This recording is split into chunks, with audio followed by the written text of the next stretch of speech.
Good evening. This evening I'm going to talk about one of the most powerful tools in medicine in this series on public health, and that is on vaccines. Millions of people are alive today because of vaccination. Some would have died in childhood without it. For many others, their parents, their grandparents or other forebears would have died or been permanently disabled if they'd not had vaccination. And some of the examples of these, and we'll go through several of these, include tetanus, smallpox, diphtheria, measles, many causes of meningitis, and polio. For many people in wealthier countries, we often do not realize quite how much we owe to vaccination, although that would have been known really quite recently in the immediate past. And what we have here is a picture of people queuing for smallpox vaccination in the 1960s in Cardiff. All around the world, though, vaccination is saving lives in extraordinarily large numbers, and this talk is really about how that came to be. In addition to dealing with childhood diseases, which will be the first half of this talk, vaccines are also very important for our ability to deal with many epidemics and many adult diseases. So recent epidemics where vaccines have been important are COVID-19, which we're living through at the moment, and I'll talk a bit about that in the second half of this talk. Influenza pandemics, which I won't be covering, but vaccines are a major part of our armamentarium against that. And Ebola, where we now have highly effective vaccines that can be used when there are outbreaks. They're also able to combat many of the diseases of adulthood, including important infections, some of which are life-threatening, like pneumococcal disease, which causes pneumonia in older people, and some of them which are extraordinarily unpleasant in some cases, such as shingles. And increasingly, we're recognizing vaccination as one route to tackle some of the important cancers, of which the two most important at the moment are cervical cancer in women and liver cancer. Now, vaccination is actually, in many ways, a very natural process, because when you're celebrating vaccines, you're also celebrating the immense power of your immune system. Vaccines harness this power. Vaccines themselves do not kill viruses or bacteria or neutralize toxins. We do. So what a vaccine allows us to do is it allows our immune system to recognize that something is a major threat in advance of an infection, and it does this by mimicking an infection, and then much more safely allowing the immune system to respond to that so that when it first encounters the real thing, it can deal with it and jump on it and neutralize it or kill it extremely quickly. So it gives it advance warning that something dangerous might be coming. Now, I do not want to imply in this talk that vaccines are the answer to all infectious diseases. They're not. There are many infections where vaccines are not a central part of our response or any part of our response. Some examples of these are we have many major infections where we currently do not have a vaccine. And an important example of that is HIV disease, the cause of the last really major dangerous pandemic before COVID-19. For some, we have an okay vaccine, but we also have better countermeasures. Examples of these are cholera, where we've had for a long time vaccines, and typhoid, but we owe a lot more in terms of our control for cholera, for example, to good sewers and clean water rather than vaccination. On the right, I've illustrated this with the construction of the Great Sewers of London, which really were critical to defeating cholera. And then for some diseases, although we do have vaccines, the disease is not common enough to be worth vaccinating under normal circumstances. And some examples of that might be plague, where only a very limited number of people are likely to be exposed. It still exists as a disease. Or in the UK, in humans, rabies. We have good rabies vaccination, but there is not enough disease to justify this. But if you travel to a country where there's a lot of rabies, you should be offered a rabies vaccination. So sometimes we don't have a vaccine, and sometimes we don't need a vaccine because the threat is not great enough.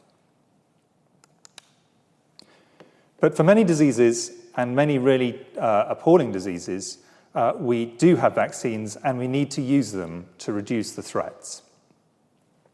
And when deciding whether to use a vaccine, we have to really consider three separate questions.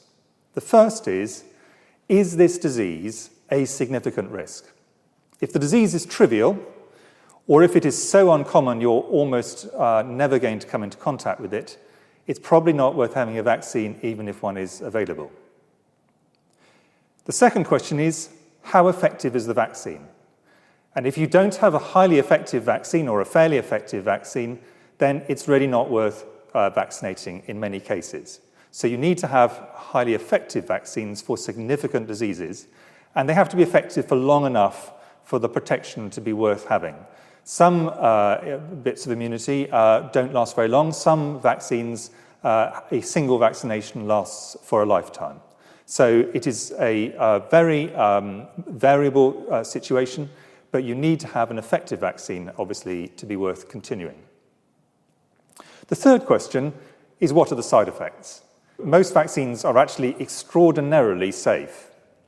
But if there are vaccines that have got significant side effects, that's got to be justified by the amount of benefit that people are going to get from them.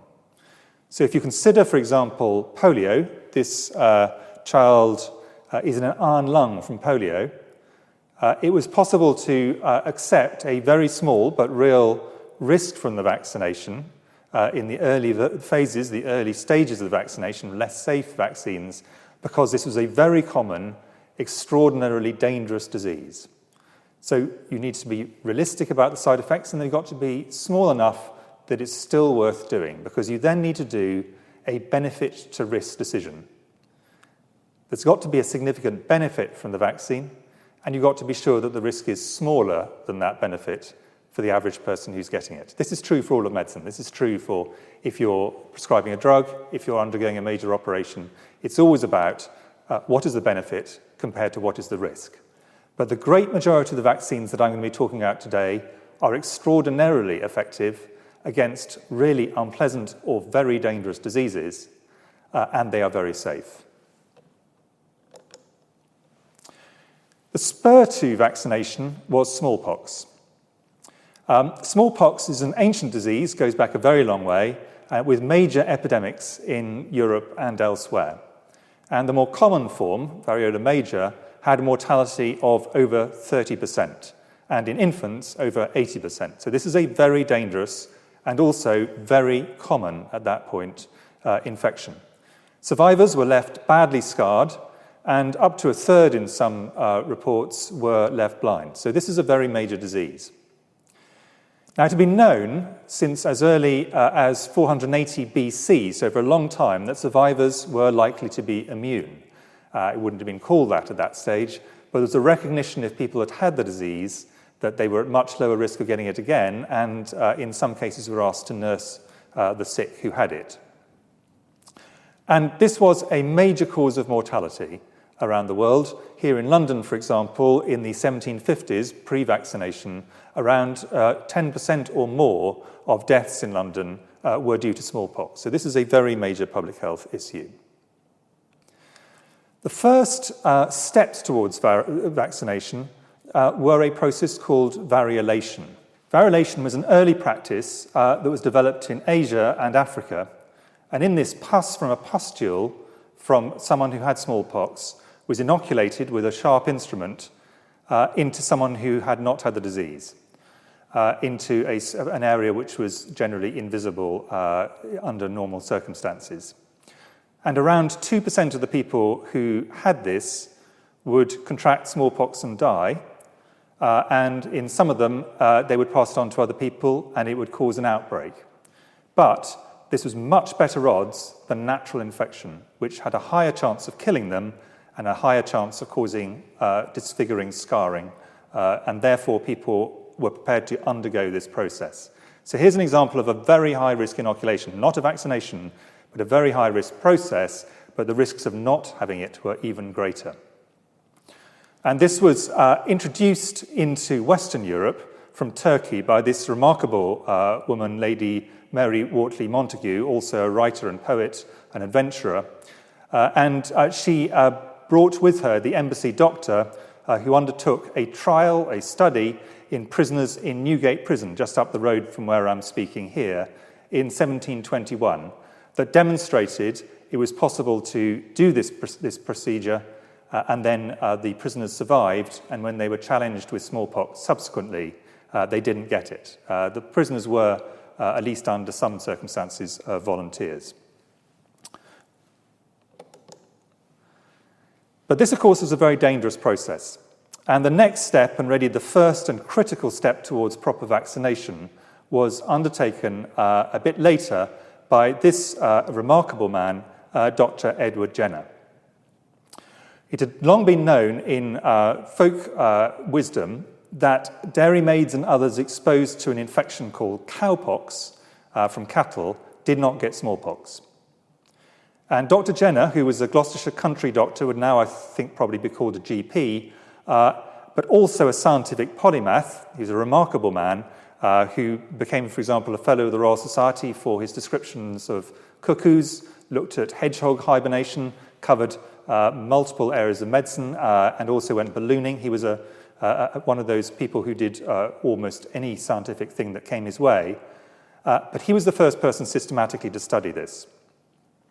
And in May 1796, he inoculated cowpox from a woman who had got it into an 8-year-old child, James Phipps, who otherwise would have had variolation. And James had very mild symptoms from which he then recovered.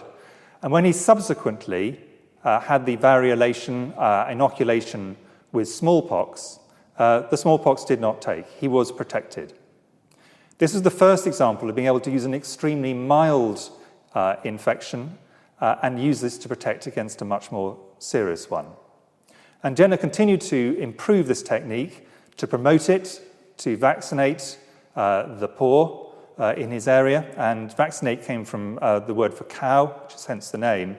And he also did observational studies, including a very important observation that people who'd had this inoculation with cowpox vaccination might get smallpox much later in life, so the immunity was waning to some degree, but if it occurred, it was much milder.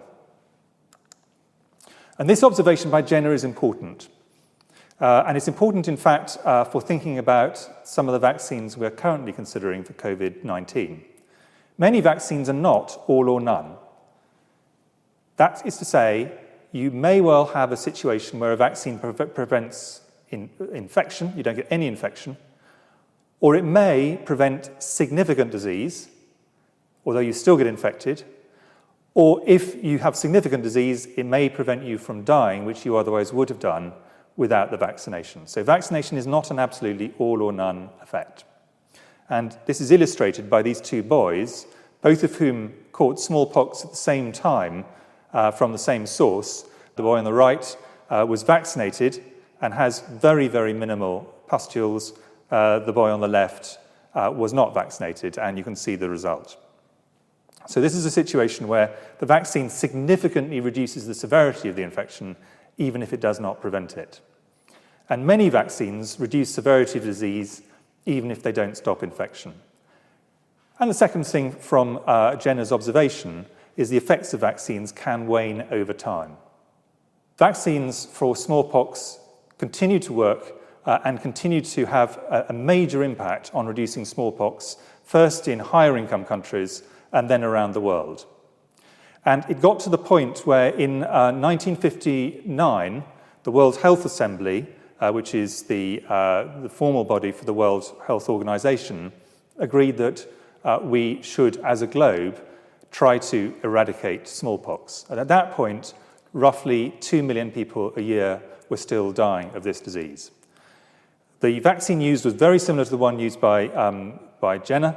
It was introduced by a very simple, what's called bifurcated needle, demonstrated here, and there was a global movement to vaccinate everybody. And over time, the map of places where there was smallpox shrank very considerably, and you can see the map 1967 on the left, all the way through to 10 years later. The last continuous case was in October 1977, and in fact the last lab case that was caught in a lab was here in the UK, in Birmingham in 1978. It is estimated that over 300 million people died of smallpox during the 20th century. After it was eradicated, no one has. And this major threat to humanity has completely gone. So this is the most extreme end of vaccination protecting against disease. None of us now need to be vaccinated against smallpox. The disease is gone. Several other vaccines were subsequently developed, and I'm just going to highlight two of them in the early years. The first of which is rabies. Rabies vaccine was produced by Louis Pasteur and Roux in 1885. This is an incredibly unpleasant disease with, for practical purposes, 100% mortality. And of all the infectious diseases I have seen, rabies is the one I would least like to die of. People die in terror, and it's a very unpleasant way to end your life. The initial vaccine that Pasteur produced was from an infected rabbit, and it was from the spinal cord, and he inactivated the virus over a process of time. And then when a child was potentially infected, this was vaccinated into the child before they developed the rabies symptoms, and this was effective. But this was a relatively high-risk vaccine to use, so it was used in people who'd actually been exposed to a rabid dog, because almost all cases in humans arise from dog bites. The vaccine has now got steadily safer, so initially it was only broadly used in people who are incredibly high risk or had been bitten, but it's now safe enough to be able to use pre-infection, and if you travel to an area where there's a lot of rabies, you will be offered this vaccination against this very dangerous disease.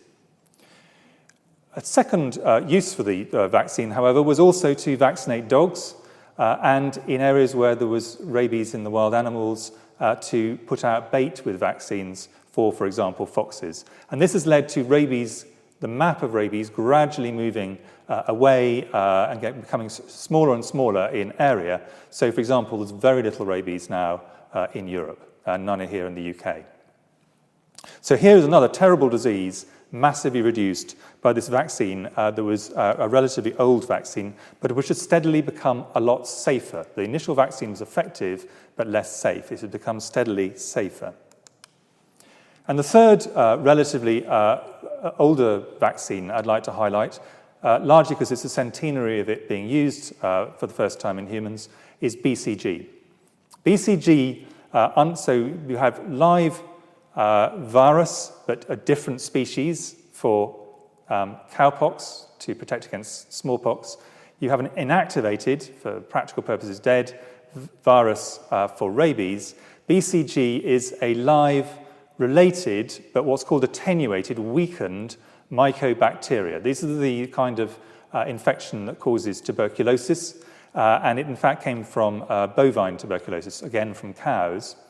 Still used today. It's fairly effective at protecting against tuberculosis in children, less so, for example, in adults, and it's not a perfect vaccine, but we haven't improved on it for TB at this stage. It is also highly effective against another terrible historical disease, leprosy. And it has led, it's been part of the reason why leprosy is a much less major disease around the world than it used to be. Now, a vaccine is really just a way of getting a lasting immune reaction safely. And before we come on to COVID vaccines, where things have moved on very rapidly in the last year, just consider some of the pre-COVID technologies that have been used, some of which, as you can see, were over a century old. Live-related viruses, like cowpox, live attenuated but weak virus, or mycobacteria, like BCG, an inactivated virus, or dead bacteria, and the example there was rabies, a toxin, or come on to this, but an important example for that would be tetanus, where the disease is actually caused by the toxin that is in small amounts. But increasingly, we've moved to a situation where we don't have to use such large amounts of the infection. A bit of a protein from the coat of the virus or the bacteria, a complex sugar, what's called a polysaccharide, or a combination of the two, what's called a glycoprotein from the coat. And you don't therefore have to put in the full virus or the full bacteria. You put in this small part of it, and that's enough for the immune system to recognize it. And then when you get a proper infection, it will respond. And then with some of these, you have to also give something what's called an adjuvant, which helps stimulate the immune system so it recognizes that it actually needs to respond. And although people think of vaccination as always given by injection, and very many of them are, some of them are also given by mouth, and some of them can increasingly be given, for example, up the nose. So some children are vaccinated against flu by the nasal route, which is more acceptable, particularly for young children. So how do vaccines work? Well, the body is being assailed by bacteria and viruses, fungi and parasites the whole time. And it has multiple layers of defense, ranging from simple things like the fact your skin is very difficult to get through for infections, so a barrier, layers of mucus and things like that. It also has what's called the innate immune system. And this is when the immune system responds without having learnt about a particular infection. It just responds very, very actively against an infection, non-specifically and without memory. I'm not going to go into that in any detail at all because it's not relevant to vaccination, but is very important as to how you fight infections. But a third layer of defense is what's called the adaptive immune system. And this is much more specific to a single infection. And the adaptive system learns an infection, and then when it sees it again, when it again invades the body, it responds much more quickly and much more vigorously the next time it is ready. It is this part of the immune system that vaccination uses. Those of you who've recently done biology will remember all of this in some detail, and I'm going to simplify an incredibly complicated and sophisticated system, which is the adaptive immune system. Broadly, what happens with a vaccination, as with an infection, is that particular cells, dendritic cells, present bits of the potential invader to other bits of the immune system. So they chop up bacteria and viruses, and they present them to antigen-recognizing T lymphocytes, which is the next stage of the immune system. And then two groups of cells, broadly, respond to that. T cells, including an important group called killer T cells, which will recognize this thing in the future and kill cells with it in, and antigen-producing B lymphocytes. And finally, they produce an important group called memory cells, and these survive for long periods, and then if they're re-exposed to the same thing, they respond again. And the T lymphocytes, the killer T lymphocytes, and the memory cells with the antibodies that they produce, that they lead to the production of later on, are the key things that allow a vaccine to prime the immune system, and then the next time it's exposed to a real infection, the immune system responds fast and in a very focused way. Now, often the immune system may need more than one go to get to the maximum amount of effect. And so many vaccines need a second or even a third dose to get the best protection and to maintain it over time. So the primary vaccination is like a first infection, and what you can see in this graph is you get an initial response, what's called IgM, that's not the bit that's really important on this, and then a rather larger response with antibodies with the IgG. But then if it's re-exposed, the second arrow on the right, then you've got a much larger response, much more quickly this time, on the second time round, and in a much more focused way. So the first dose is made much stronger and indeed more long-lasting by having the second dose. That's why it's very important that people who have a first dose of the vaccine, like the COVID vaccine, absolutely must get the second one as well if the vaccine they have is one that's designed for 2 doses, leading to a much more focused and stronger response. So that's the basics and the history of vaccination. And now I'm going to talk about some of the key vaccines in childhood. And I'm not going to go through all of them because there are too many for a single talk. But I do want to start off with a single vaccine, the 6-in-1 vaccine, as an example of one that's given here in the UK and in many other parts of the world. Here it's given at 6, 12 and 18 weeks old. And this covers 6 very major infections in an extraordinarily effective way. Tetanus, and it does this with a toxoid, so this is a toxin, an antitoxin response by the immune system. Diphtheria, also an antitoxin response. Pertussis, also known as whooping cough, which is an acellular type of vaccine. Polio, which is an inactivated virus. Hib, which is Haemophilus influenzae type B, which is a polysaccharide protein conjugate, so it's a bit of sugar and protein from the bacteria together in the vaccine, and hepatitis B, which is a bit of protein from the surface. And all of these are in this vaccine. And the result of this is they protect the child given it against 6 of the most dangerous diseases that they could be exposed to. Now, remember the 3 questions that I think were important to ask. Is the disease dangerous? Does the vaccine work? And is the vaccine safe? Now, all of these, the vaccines work highly effectively, and this is a very safe vaccine. But I just want to lay out why these are such important diseases to protect against. So in this 6-in-1, the first one is tetanus. Tetanus is the other appallingly unpleasant disease to watch someone with. It firstly is extremely dangerous in childhood. In rural communities without expert midwifery, infant mortality rates used to be incredibly high, up to 50%. I've illustrated this with St Kilda, where up to 50% mortality in infants was recorded within the not too distant past. And in some settings, tetanus can be the majority of these. If a child gets tetanus, then mortality will, under most circumstances, be almost 100%.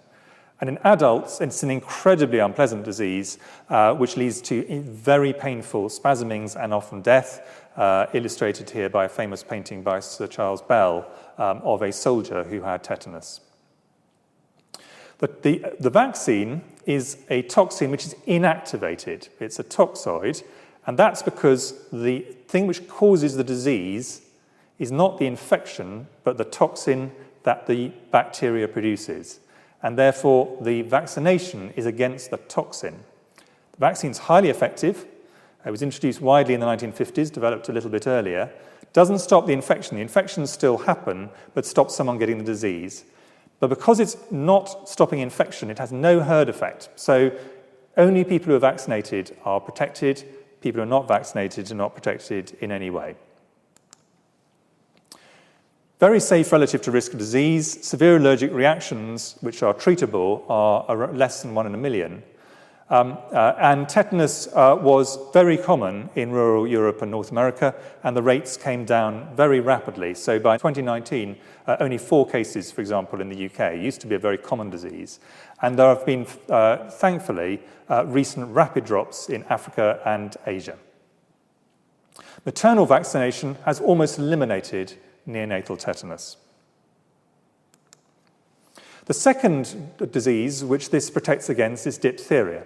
This used to be the 3rd leading cause of deaths in children in the UK in the 1930s. So there are people alive today who would have been children in this era. Case fatality rate up to 20%, and it's common. It's common throat bacteria where some strains produce a toxin. It has local effects on the throat, can lead to people finding it almost impossible to breathe, effects on the heart, leading to very dangerous heart rhythms, and effects on the nerves. So this is a very unpleasant infection caused with the damage caused by the toxin. And again, a toxoid in the vaccine, and that means the immune system recognizes the toxin and mops it up. First free vaccine in the UK, in England, in 1940, and at that point there were around 2,500 deaths a year in children. You can see with that blue arrow when the diphtheria vaccine was introduced, the rapid reduction in cases, and by 1950, a decade later, only 49 deaths. And worldwide, there's been a massive reduction in deaths. Was over 1 million a year before the 1980s, has now very substantially decreased. The third vaccine within this 6-in-1 vaccine is polio. And two polio vaccines, an attenuated oral one, a live attenuated oral vaccine, and an inactivated injection vaccine, were both produced in the middle of the last century. And the reason this was important was polio was a common paralyzing disease. And the advantages of the oral version was it was easy to give, it was acceptable, you just put it on a sugar lump, I still do, produces good immunity, but can cause a bit of spread, but very rarely, about 3 per million doses, can actually cause polio-like paralysis. Much, much safer than actually catching a natural infection, but still a risk. The result of introducing these two vaccines is that polio, which was a rising problem in the US and a significant problem in Europe, disappeared incredibly fast, and that has actually gone away to a very large degree over the last bits of the last century. So by 2000, polio, which would have been a massive cause of paralysis and some substantial mortality, had gone down to incredibly low numbers. So if you look back to 1988, there were about 350,000 wild cases of polio. Last year, there were around 140, according to WHO figures. This disease is tantalizingly close to eradication, but not quite there. And that's been the situation for several years. Eradicating diseases is very difficult. And I gave a talk on that for those who are interested a couple of years ago at Gresham College. The other thing I wanted to show, though, with this map is the cases of wild polio are now restricted just to parts of Pakistan and Afghanistan. But there are still cases of paralysis caused by the oral vaccine, not the injectable one here used in children in the UK. Very small numbers of cases, but for this reason, the injectable form of the vaccine is also extremely important.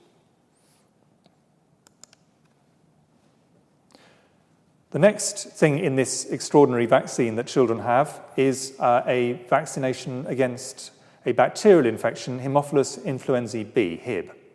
And this causes both meningitis and pneumonia. It was, until really quite recently, the commonest cause of meningitis in children under the age of 4. 1 in 20 died, so this is a dangerous disease, and 1 in 5 of those who survived were left with serious neurological disabilities.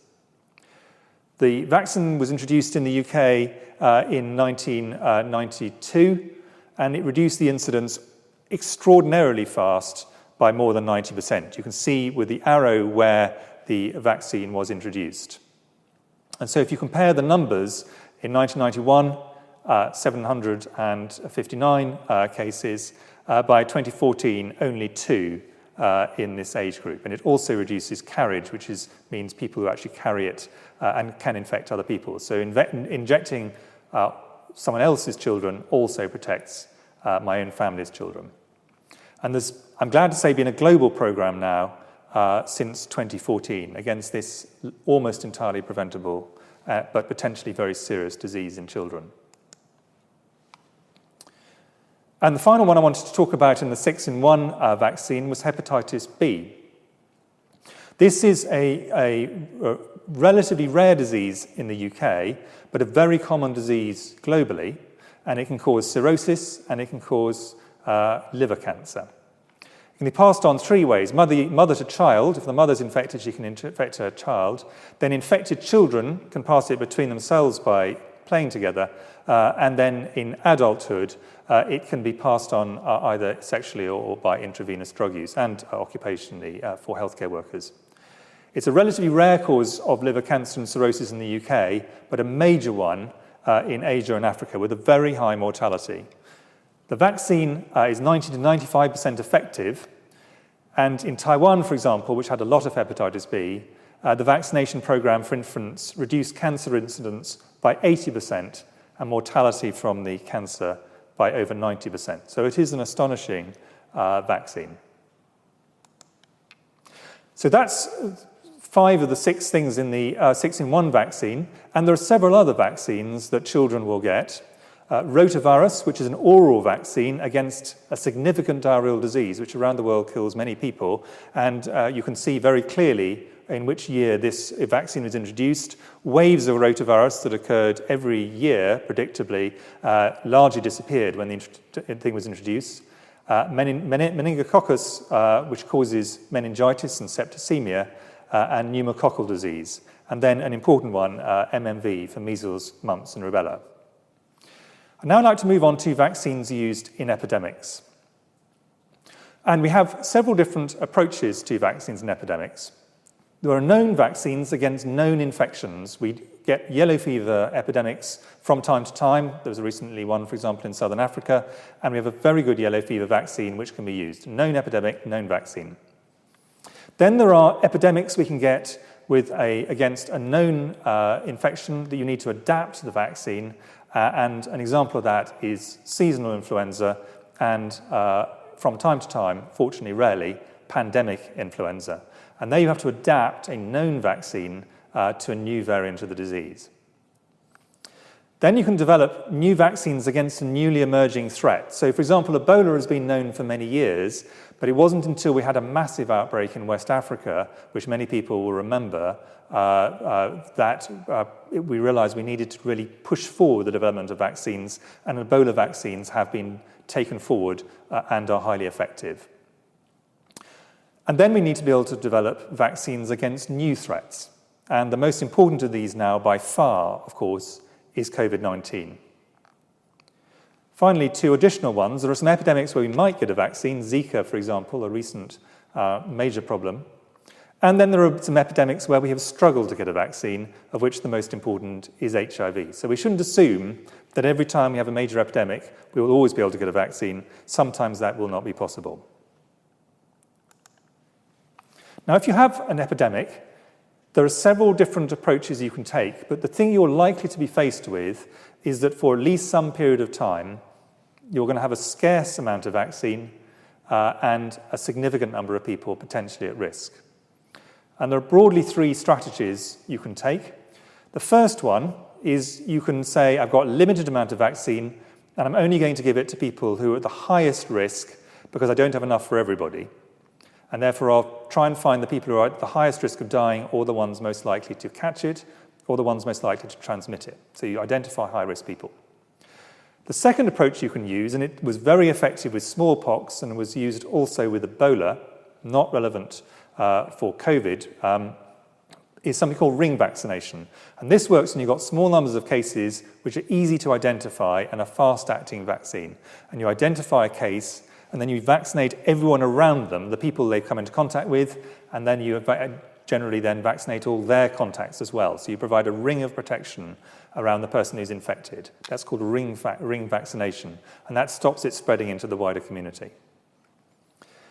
The third thing is once you've got enough people vaccinated, you may get population, what's sometimes known as herd immunity. This should only be considered as a policy goal in the context of vaccination, not in any other situation. And in that situation, because the great majority of the population have had a vaccine, if you've got a highly effective vaccine in the majority of the population, then when the infection wave starts, what you find is that because all the people around the person who might be infected are immune, the wave doesn't properly take off. So because everyone else is protected, I am protected, even if I have not been vaccinated or the vaccine has not properly worked. So these are the 3 ways in which you can use them: high-risk individuals, ring vaccination, and population vaccination. COVID-19 has seen the fastest development of vaccines ever. Old and relatively new technologies have been used, all of them aimed at trying to reduce COVID, and we've seen successes in multiple different classes. I'm going to talk about two of those because they're new, but I want to recognise that multiple different routes have all led to a successful vaccine. Relatively old-fashioned, highly effective things of using inactivated viruses. Protein-based viruses, again, a relatively well-established technique, and they're coming along, and there are now several in various phases of development. But two relatively new, and in one case very new, method in terms of actually using for this kind of situation, what's called virally vectored vaccines and nucleic acid vaccines. And I'll give examples of those two, because these are new technologies to be used in this kind of way. What all of them have in common, though, is these are simply a way of presenting to the immune system a protein or an other antigen of the COVID so that the immune system wakes up and the next time it actually encounters it, which might be with a wild infection, it will actually kill it or remove it from the system. Now, most of these vaccines for COVID-19 target the spike protein. So you all have seen photos or photomontages or models of the coronavirus with these spikes around the outside, and the very top of them, the very tip end of the spike. This is a kind of model of what that might look like in 3 dimensions. And the vaccines are against this spike, because these spikes are used by the virus to get into the cell. So they have to be on the virus, and they're a very good target for vaccination. And we've got some relatively conventional ones, whole inactivated viruses. For example, Valneva vaccine works this way. Protein and adjuvant one, example, the Novavax works that way. But the more recent ones, the viral vectored ones, Oxford, AstraZeneca, already being deployed here in the UK, and J&J Janssen, and RNA vaccines, of which the one being currently deployed in the UK is the Pfizer-BioNTech one. All of these are in the news, so I'm not going to spell out how they were produced. But I would like to just say something about the RNA vaccines and then the viral vectored ones. The RNA vaccine works on the idea of having the nucleic code for the spike protein, and in the case of the Pfizer-BioNTech vaccine, this is in a lipid, a fatty nanoparticle injected in, and that's incorporated into our own cells, which for a short time, because they then break this down very rapidly. This isn't incorporated into your own genetic code. This is a temporary thing. They produce the spike protein. And that's then expressed, and the body recognizes that this protein is a foreign protein, and then it mounts an immune response. And what you can see in this graph here, this is from a study published in the New England Journal, is in the dark blue lines are the people who are not vaccinated, and as you can see, numbers of cases steadily go up over time. And in the red line is the people who are vaccinated. In the small box, vaccinated once, up to their second vaccine in the bottom box over time. And what you can see is that after about 10 days, and initially they're the same lines, now after about 10 days, those vaccinated have almost no further infections. So the fact that they've had this protein expressed in the body has led to the immune response responding, and then when the wild infection arrives, the immune response just gets rid of the virus, and people don't get clinical disease. This is against clinical disease. And the RNA vaccines have a huge advantage, which they can produce quickly, and they can be reformulated very rapidly. So if we get a new version of this, we can quickly move on to that one. The other relatively new one, the other form that is being used here in the UK at the moment, are what is called virally vectored vaccines. And the concept of these is you have a relatively harmless or completely harmless virus, generally an adenovirus, which is a kind of cold virus. And the example we're using here in the UK, the Oxford AstraZeneca one, is an adenovirus called Chadox. It's a non-replicating, so it doesn't actually replicate inside you, just stays inert, chimp adenovirus, so it's not a human one. And it incorporates genes for the spike protein, rather like the RNA one. And then when it's taken up by cells in the body, they manufacture the spike protein. Again, this is seen by the immune system as foreign. Immune system responds, and then when the people are subsequently infected, the immune system recognizes very rapidly that they've seen this foreign invader before and gets rid of it. So this has only been used in a relatively small number of examples before. This is the first really widespread use of this technology. But both of these, very rapid, highly effective vaccines. And you can see here, again, the blue lines are people who were in the control group, not vaccinated against COVID, and in the red, those who were.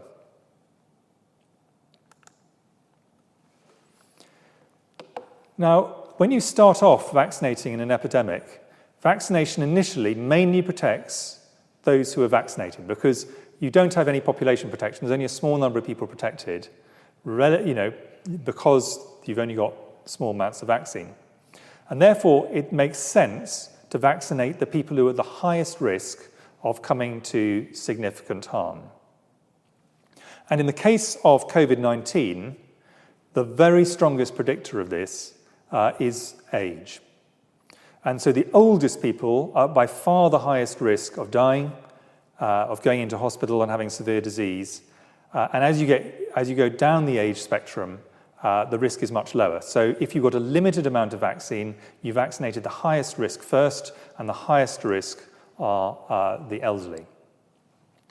And if you think about this, this is a graph on the right that shows every age bands of people, and in terms of who have gone into hospital, all of these people have gone into hospital, and then people who've died. Dark blue are people who've died. Very lightest blue on the outside, people who've been discharged from hospital, and the group in between are people where we still don't know what the outcome is going to be. Most will be discharged, some sadly will die. And what you can see is the very oldest people have by far the largest number of people who die in the population. By the time you get down to the much younger ages, you actually have many few people dying. And if you get even younger, many fewer people going into hospital. So the biggest impact is by vaccinating the highest risk, who are the elderly. And if you think about UK data, over 80% of those who died were over 70 up to now. So therefore, vaccinating people over 70 is an absolute priority.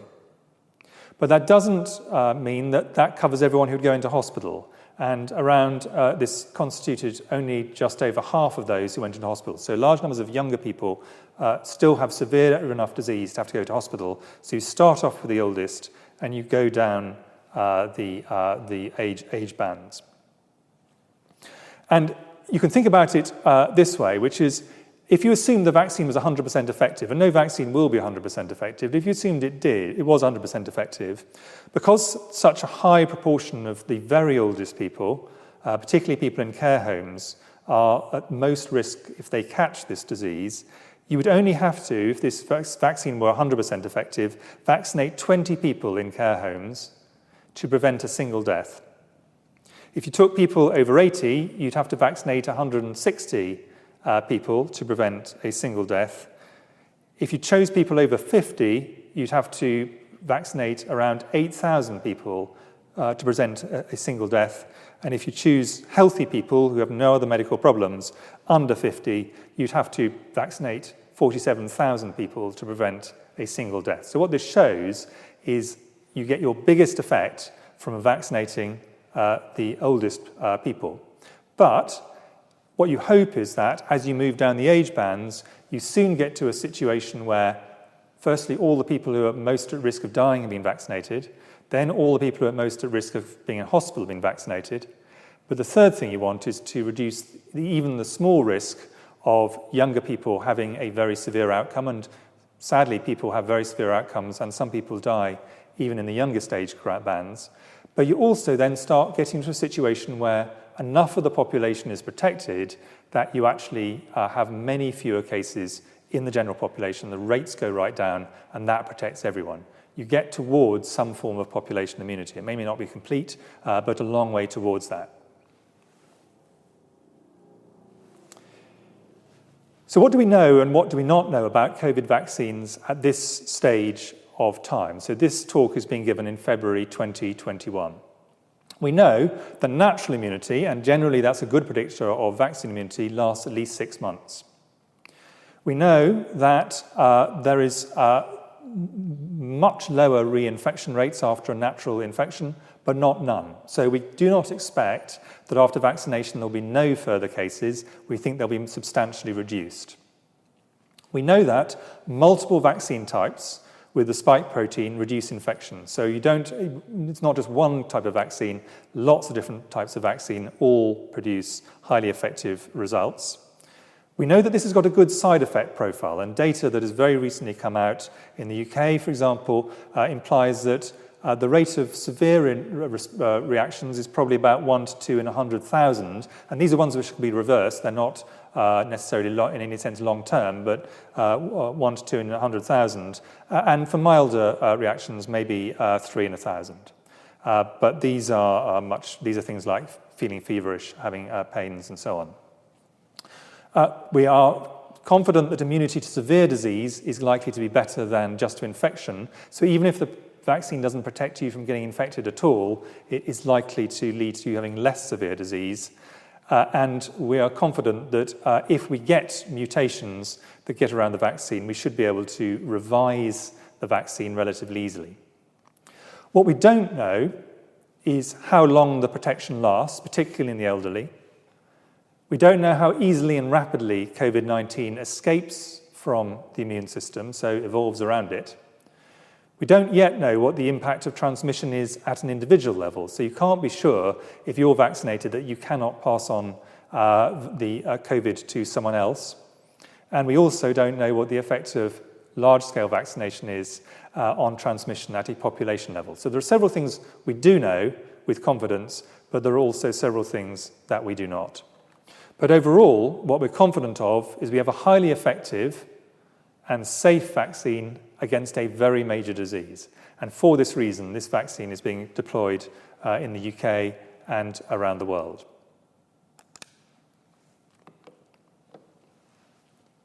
Finally, before I move on to the wider global issue, to recognise, and I'm not going to go through this in any detail, that vaccines can also protect not only against childhood diseases and epidemics, but prevent some important adult diseases.